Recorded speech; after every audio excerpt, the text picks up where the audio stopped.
कभी कभी कुछ चीज हमारे हाथ ऐसी लगती हैं जिनका राज हम अंदर तक हिला देता है। कुछ ऐसा ही हुआ रवि के साथ। रवि एक ऐसा लड़का था जिसकी जिंदगी में रोमांचक की कोई कमी नहीं थी। उसे रहस्य का बहुत शौक था और जब भी उसे कुछ ऐसा मिलता जो समझ से बाहर होता वह उस पर खुद ही रिसर्च करने में लग जाता। एक दिन रवि को गांव के पुरानी खंडर के बारे में जानकारी मिली। उस खंडर के बारे में कई अजीब अजीब अफवाहें थी। कहा जाता था वहां पर कोई प्राचीन शक्तियां रहती हैं और जो भी वहां जाता है वह कभी वापस नहीं आता। रवि ने इन अफवाहों को हल्के में लिया और सोचने लगा कि यह सब सिर्फ एक गांव की आम कहानी हो सकती है, लेकिन उसकी जिज्ञासा ने उसे मजबूर किया कि वह खुद जाकर देखे। एक रात जब गांव के लोग अपने नींद में थे, रवि खामोशी से खंडर की तरफ बढ़ा। रात का वक्त था और अंधेरा चारों ओर फैला हुआ था। हवा गहरी और रहस्यमय से हो रही थी, मानो कोई उसे देख रहा हो। रवि ने खंडर के पास पहुंचते ही महसूस किया कि कुछ अजीब हो रहा था। हवाओं में जैसे कुछ गूंज रहा था और खंडर के अंदर से हल्की सी आवाज आ रही थी। रवि ने डर को नजरअंदाज करते हुए खंडर के दरवाजे को खोला और अंदर कदम रखा। जैसे ही उसने कदम रखा, एक ठंडी हवा का झोंका आया और खंडर की दीवार जैसे उसे पर भीतर समेटने की कोशिश करने लगी। अंदर घुसते ही रवि की नजर एक पुरानी टेबल पर पड़ी, जिस पर एक धूल से भरी हुई डायरी रखी थी। उसकी सतह बहुत ही पुरानी और खंडर जैसी लग रही थी। रवि ने डायरी को उठाया और उसमें लिखा देखा, जो भी इस डायरी को पढ़ेगा वो उसका भविष्य तय हो चुका है। वह इस रहस्य में फंसा रहेगा और कभी बाहर नहीं निकल पाएगा। रवि को थोड़ी घबराहट महसूस हुई, लेकिन उसकी जिज्ञासा ने उसे और पढ़ने के लिए उकसाया। उसने पहला पन्ना पलटा और जो उसने पढ़ा वह उसकी धड़कनों को तेज कर गई। पहले पन्ने में लिखा था, मैं रिया हूँ। अगर तुम यह डायरी पढ़ रहे हो तो तुम पहले व्यक्ति नहीं हो, यह सब पहले भी हो चुका है। इस हवेली में एक शक्ति बसी हुई है जो सबको अपने जाल में फंसाने के बाद उनकी आत्माओं को कैद कर लेती है। मुझे उम्मीद है कि तुम जो पढ़ रहे हो वह तुम्हारी मदद करेगा, लेकिन अब बहुत देर हो चुकी है। तुम क्या करोगे? रिया की कहानी ने रवि को अंदर तक हिला दिया। वह पन्ना पलटता गया और रिया डरावनी स्थिति का सामना करता गया। रिया ने बताया कि जब वह पहली बार हवेली में आई थी तो उसे भी वही महसूस हुआ जो रवि अब महसूस कर रहा था।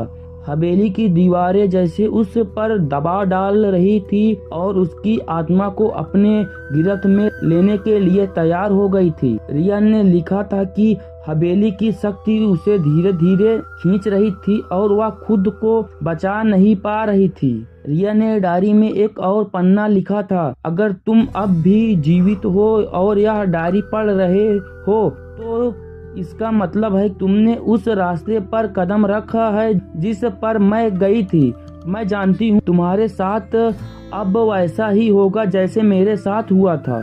मैं हवेली से बाहर जाने की बहुत कोशिश कर चुकी हूँ, लेकिन हर बार हवेली की दीवारों ने मुझे और अधिक बंद कर दिया। मुझे लगता है कि अब मैं कभी बाहर नहीं निकल पाऊंगी। रिया ने अपने अंत का संकेत दिया था। उसकी आखिरी उम्मीद खत्म हो चुकी थी, लेकिन वह चाहती थी कि कोई और उसके अनुभव से सीखकर इससे बाहर निकल सके। उसने अपनी डायरी के अंतिम पन्ने पर लिखा था, अगर तुम यह पढ़ रहे हो तो समझ लेना कि हवेली ने तुम्हें अपनी जाल में फंसा लिया है। वह तुम्हारे साथ खेल रही है और अब तुम कहीं नहीं जा सकते। मैं इसे अपनी अंतिम शब्द के रूप में छोड़ रही हूँ। यदि मैं अब नहीं जागी तो तुम जानते हो कि मेरी कहानी खत्म हो चुकी है। रवि के हाथों में पसीना था और वह चुपचाप डायरी बंद कर रहा था, लेकिन एक अजीब सी ठंडी हवा ने उसे और भी घबराहट में डाल दिया। वह सोचने लगा कि क्या यह सब सच है? रवि ने जैसे ही डायरी के आखिरी पन्ने को पलटा, उसने देखा कि रिया की डायरी में अब एक और नया पन्ना जुड़ गया था। यह पन्ना ऐसा था जो उसे पहले नहीं दिखाई दिया था। डायरी में अब लिखा था, अब बारी तुम्हारी है, तुमने मेरी डायरी पढ़ ली है, अब हवेली तुम्हारा इंतजार कर रही है कि तुम अपने किस्मत से भी नहीं बच सकते। हवेली ने तुम्हें अपने गिरफ्त में ले लिया है। रवि को समझ में नहीं आ रहा था कि यह क्या हो रहा था उसके साथ। वह डायरी को अपने हाथों में कसकर पकड़ते हुए भागने की कोशिश करने लगा, लेकिन जैसे ही उसने खंडर के दरवाजे बढ़ने की कोशिश की, दरवाजा अपने आप बंद होना शुरू कर दिया। रवि का दिल जोर जोर से धड़कने लगा और उसे महसूस हुआ कि हवेली ने उसे पूरी तरह से घेर लिया है। उसकी हालत वही हो गई थी जैसे रिया ने अपने डायरी में लिखा था। रवि भागने की कोशिश कर रहा था, लेकिन हवेली की दीवारें जैसे उसे अपने भीतर समेटने के लिए तैयार थी। हर कदम के साथ वह महसूस कर रहा था कि हवेली उसके ऊपर और भी दबाव बना रही थी। जैसे ही वह एक कमरे से दूसरे कमरे में जाता तो ऐसे लगता कि कोई उसके पीछे आ रहा है, लेकिन जब वह पलटकर देखता तो वहाँ कोई नहीं होता था। यह केवल हवेली का खेल था। रवि ने जैसे ही एक खिड़की खोली तो वह बाहर की दुनिया को देख सकता था, लेकिन जब रवि ने कूदने की कोशिश की वह भी असंभव हो गया। सिर्फ एक अंधेरा फैल गया था। वह अब समझ चुका था कि हवेली ने उसे अपने गिरफ्त में पूरी तरह से ले लिया है।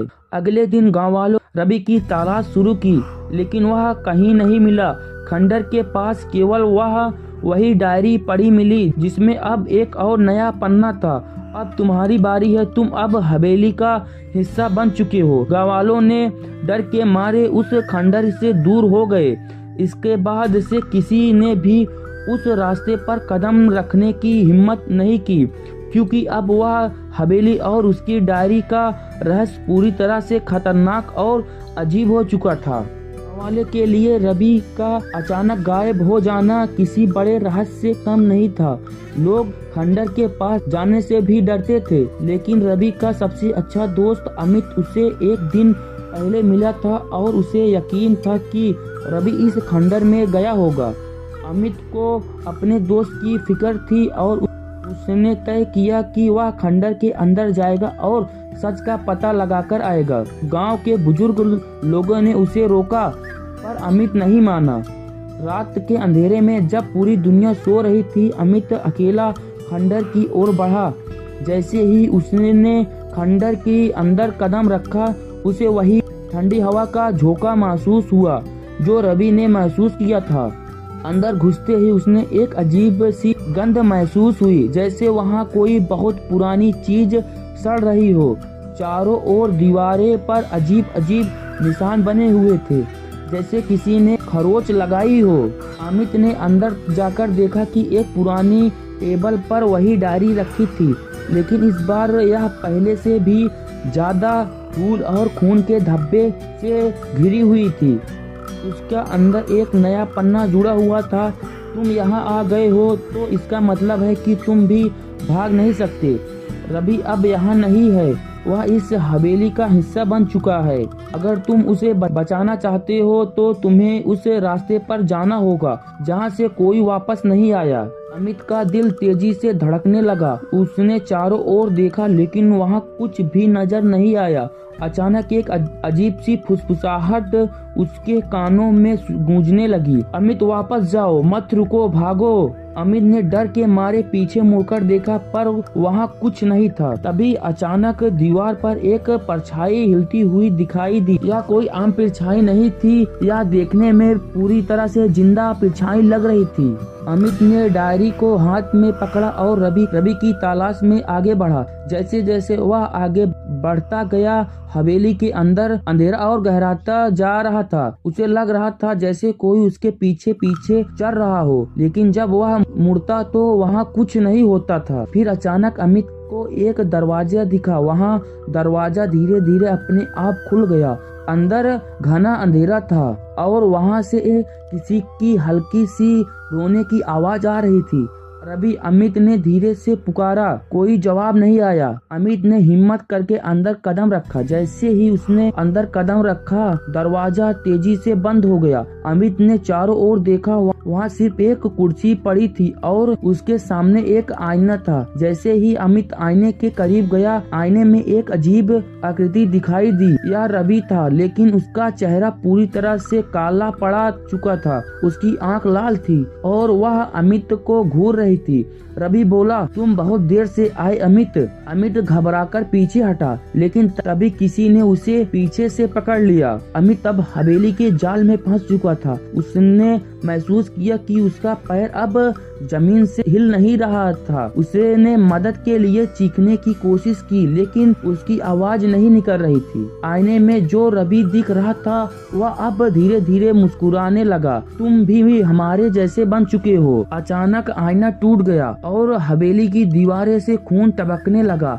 अमित ने अपने चारों ओर देखा और अब उसे एहसास हुआ कि यह कितना सारे लोग फंसे हुए थे। सबके सब हवेली के शिकार थे। अमित की आंख धीरे धीरे बंद होने लगी। अंतः रहस्य हमेशा बना रह गया। सुबह गांव वाले ने खंडर के पास फिर से देखा। वहां इस बार वही दो चीज पड़ी थी, एक पुरानी डायरी और उसका बगल में अमित का जूता। गांव के बुजुर्ग ने डायरी को देखा। डायरी के आखिरी पन्ने पर लिखा था, अब बारी किसी और की है, यह खेल कभी खत्म नहीं होगा। उसके बाद किसी ने भी उसे हवेली की तरफ रुख नहीं किया। लेकिन कहते हैं कि जब कोई उस हवेली के करीब जाता है तो उसे अंदर से किसी का फुसफुसाने की आवाज सुनाई देती है। अब बारी तुम्हारी है। तो अगर आपको भी हमारी तरह हॉरर स्टोरी सुनना पसंद है तो आप हमारे चैनल अंधेरी दुनिया को सब्सक्राइब करें, क्योंकि हम ऐसे ही रोज डेली नई नई हॉरर स्टोरी अपने चैनल पर लाते रहते हैं।